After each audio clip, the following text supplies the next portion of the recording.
흔히 우리가 이제 구원에 대해서 이렇게 알잖아요. 신약에서는 예수님을 믿음으로 구원을 받고 구약 때는 율법을 지켜서 구원받았다는 식으로 설명을 듣는 경우가 많아요. 또 그렇게 가르치는 주의 종들이 적지 않습니다. 아마 저도 구원을 설명하면서 오다가다 그렇게 말씀드린 적이 있을 거예요. 유대인들은 율법을 지켜 구원을 받으려 했지만 예수님께서 율법 대신 믿음으로 구원받는 길을 열어주셨다. 이렇게 아는 경우가 많죠. 그런데 사실요. 구약시대에도, 그러니까 그 구약시대 한복판에도 율법을 지켜 구원받겠다는 식의 행위 구원은 사실 존재하지 않았어요. 구약시대의 죄사함을 받는 방법은 희생 제물의 피를 흘려 제사를 드리는 거였습니다. 아벨 이래로 시작돼가지고 출애굽 이후에 모세의 율법 시대에 체계화된 이 희생 제사는요, 제물에게 해당 인간의 모든 죄를 전가하고 덤탱이 씌우고 독박 씌워가지고 대신 지게 하는 거예요. 그래서 그 사람이 죄사함을 받게 하는 시스템입니다.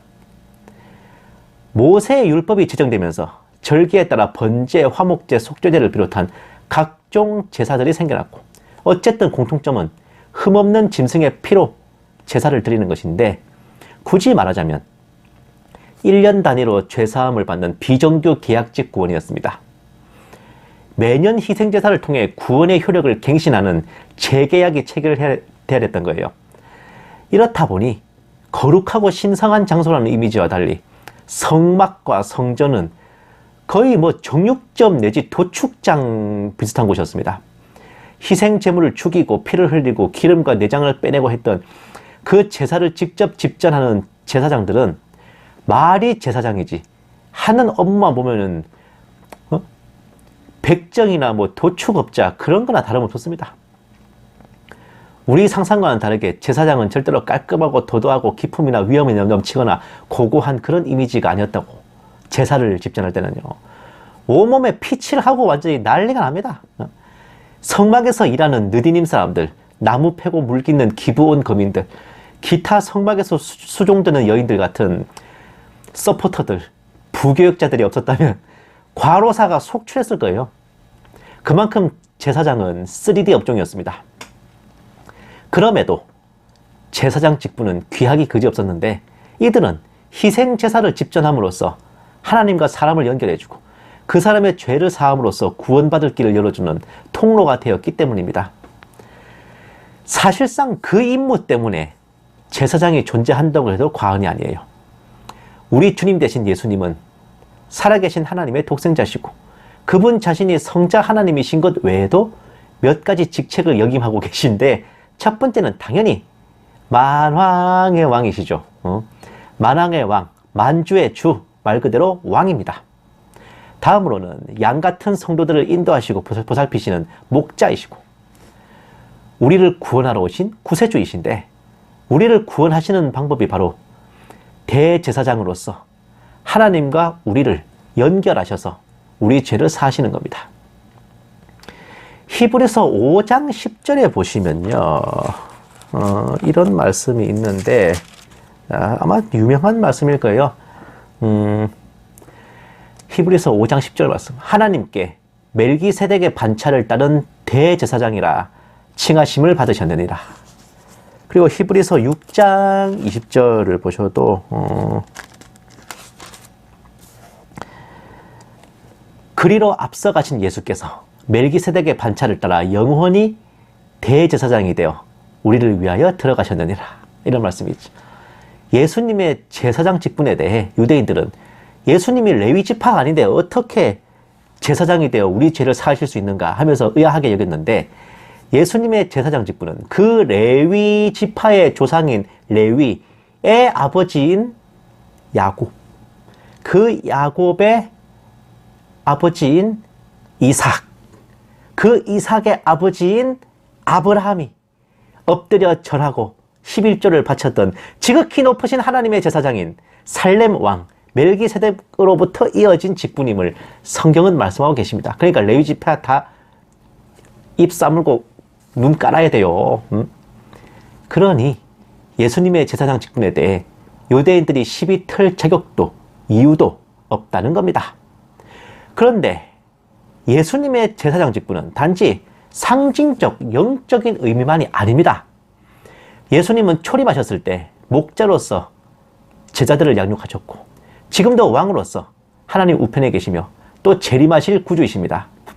예수님의 모든 직분이 상징적, 영적으로가 아니라 실무적으로 행사되고 진행되었는데 유일하게 제사장 직분만은 대체 예수님께서 언제 오프라인에서 실무적으로 행사하셨는지 의아할 수 있습니다.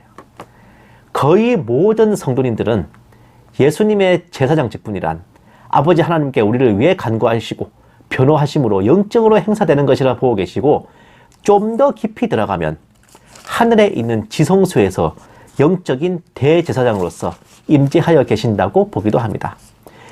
히브리서 8장 4절 말씀을 보면요. 이런 말씀이 있거든요. 예수께서 만일 땅에 계셨더라면 제사장이 되지 아니하셨을 것이니 이는 율법을 따라 예물을 드리는 제사장이 있음이라.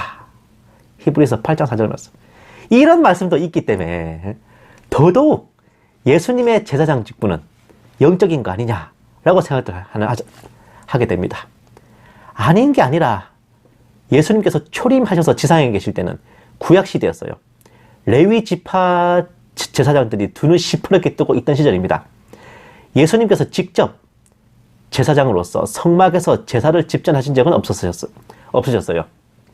그러나 예수님께서는 아무도 알지 못하는 와중에 그분의 제사장 직분을 지상에서 처음이자 마지막으로 행사하셨고 친히 희생 제사를 집전하셨습니다. 오늘 본문 말씀에서 로마 군인들이 예수님을 십자가에 못 박은 후 예수님의 옷을 제비 뽑아 나눠 가지는 장면이 나오는데 겉옷은 4조각으로 찢어서 나눠 가졌지만 속옷은 나누지 않고 통째로 한 사람에게 몰아주기를 합니다.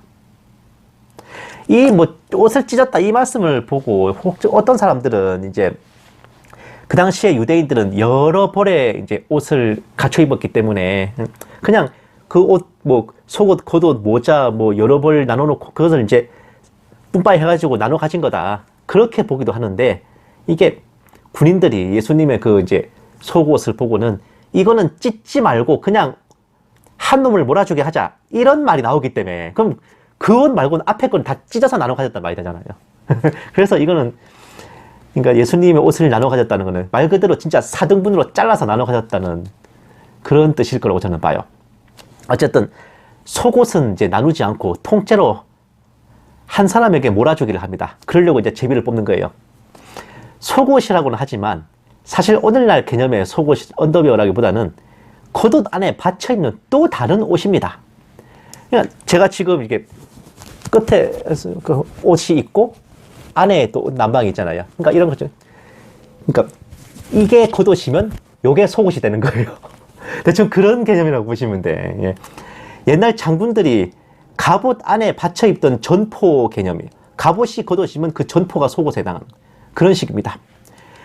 어쨌든 로마 군인들이 예수님의 겉옷은 4조각으로 찢어서 뿜빠이 했지만은 속옷은 몰아주기를 한 이유가 이 옷이 겉옷처럼 천을 여러 겹으로 겹쳐서 꿰맨 게 아니라 한 벌을 그대로, 그러니까 원단 한 덩어리를 그대로 그냥 통으로 짠 거기 때문에 찢기가 좀 어정쩡했던 것일 수도 있고 그게 되게 귀한 옷이라서 찢어서 가지면 값이 떨어져서 그런 것도 있어요.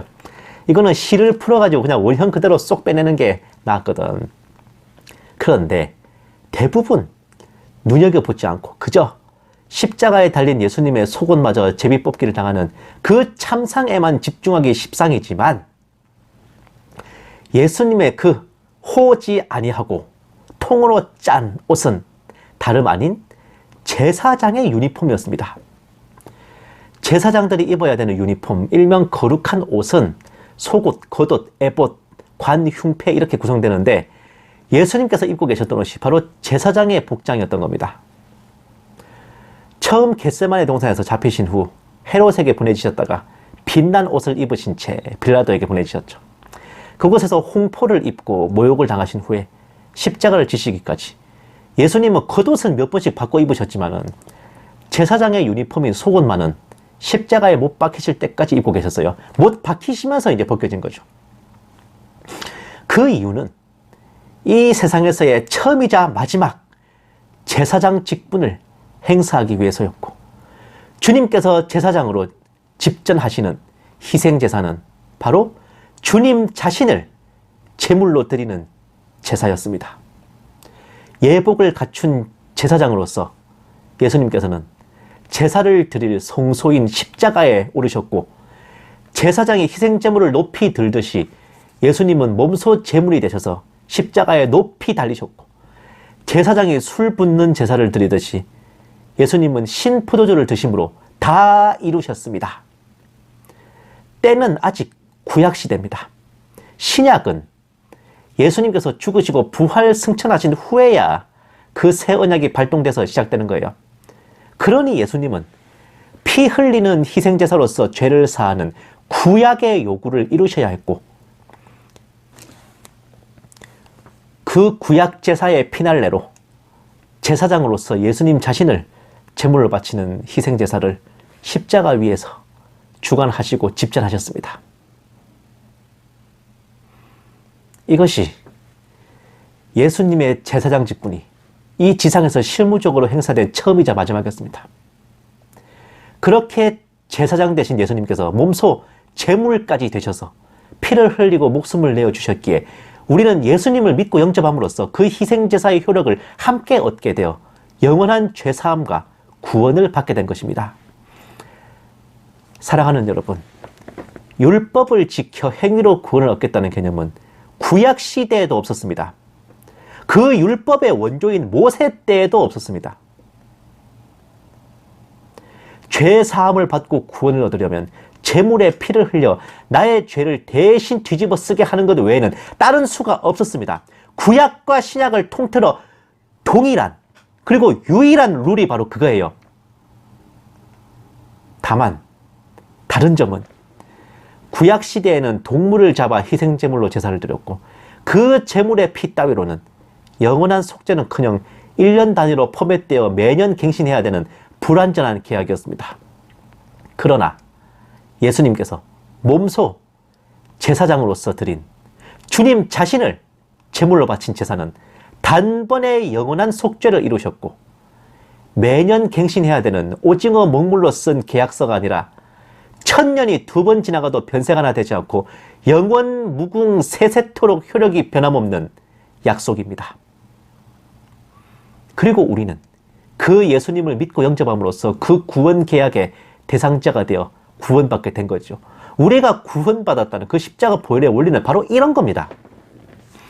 레위 지파 제사장이 동물의 피로 드린 제사도 일시적이나마 백성의 죄를 사할 수 있었는데, 하물며 성자 하나님 되신 예수님께서 제사장으로서 자신을 드린 제사가 능히 우리의 죄를 영원히 사하지 못하겠습니까? 혹여 우리가 뭐 실수해서 구원이 취소될까? 구원은 죽어봐야 알 수 있지 않을까? 걱정할 것을 예수님께서는 이미 알고 계셨을 겁니다.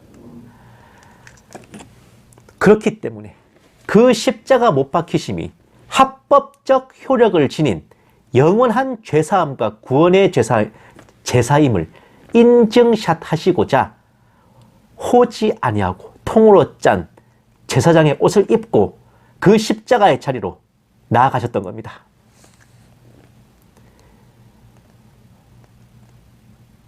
예수님께서는 십자가에 못 박혀 옷이 제비 뽑히는 모습을 보면서 그 고통 가운데서도 우리를 향해 이렇게 말씀하셨을 겁니다.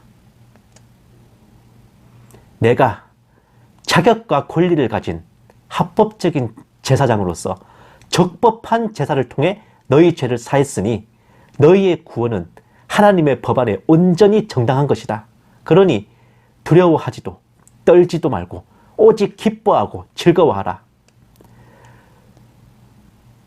호지 아니하고 통으로 짰다는 내 옷을 기록한 이 성경을 보면서 잊지 말고 꼭 기억해라. 이렇게 말이죠.